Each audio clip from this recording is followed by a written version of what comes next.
everyone, I'm Christine with Tidewater Renaissance Fighting Arts, based out of Hampton Roads, Virginia, here with Ramirez, one of our other instructors. And today we're going to talk about Hengen, one of the handworks from Meyer. So if you've never done Hengen before, it can feel a little awkward, but the way you're going to do it, you can do this from any guard, but Meyer does specifically say if you're starting in like Flug, right? So if I'm starting in Flug, I would drop my sword tip to the ground, step offline, rotate to the left so that my thumb is underneath, right? I want to put my thumb on my flat here, thumb underneath, and raise straight up, right? Now, a few things to note. I'm not way back here. My sword needs to be forward enough to protect me, and I'm forward of my body. So I'm not even side to my body. My sword tip is a little bit more forward. I could, if I wanted to, rest it on my arm.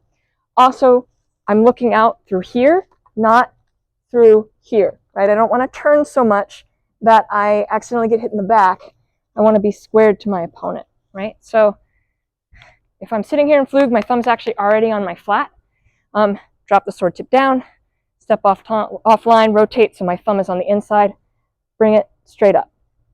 An easy way to think about it, or if you've never done it before, you know, long swords can be manipulated with our elbows. So if you raise your elbows straight up, it does the same thing. Just make sure you're lined up, right? I don't want to be here with my edge out, because if someone hits me, I'd be chopping my own arm off. I'm here, braced, my bone structure is keeping my sword stable. My flat is what my opponent's hitting so that they slide down.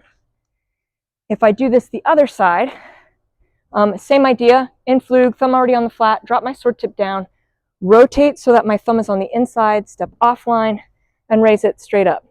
Once again, I'm looking out through my arms, not over my shoulder.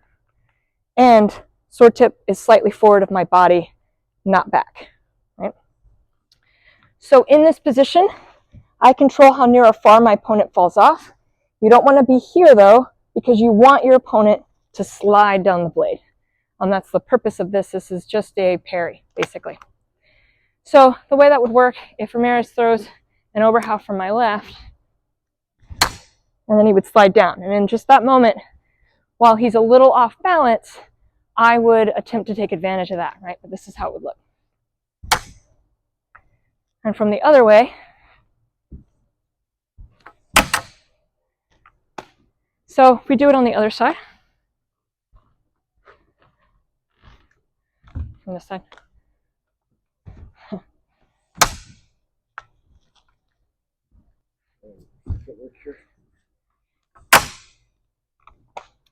So he slides down, he's slightly off balance for just a moment, and then I can sort of follow it up. But that's the basics of Hengen.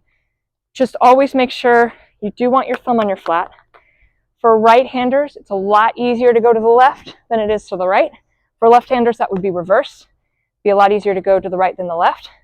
You'll notice when I come to the right, my grip loosens significantly. So I'm much more inclined to do Hengen from this side than from this side. But my thumb being on my flat is still important. So my grip loosens, but my thumb is actually still in place.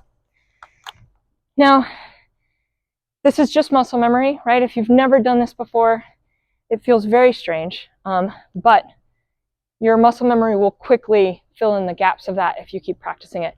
And this will feel very natural. You won't have to think about all those steps. You'll just be able to do it. Like I said too, right? Your elbows can dictate a lot. I can just jerk my elbows up and I'm in Hengen either side. It's nice and quick that way. So once again, I'm Christine with Tidewater Renaissance Fighting Arts. We're based out of Hampton Roads, Virginia. Here with Ramirez, one of our other instructors based out of Hampton Roads, Virginia. And Maya, our wonderful camera person. Thank you so much, Maya. We will see you all next time. Thank you.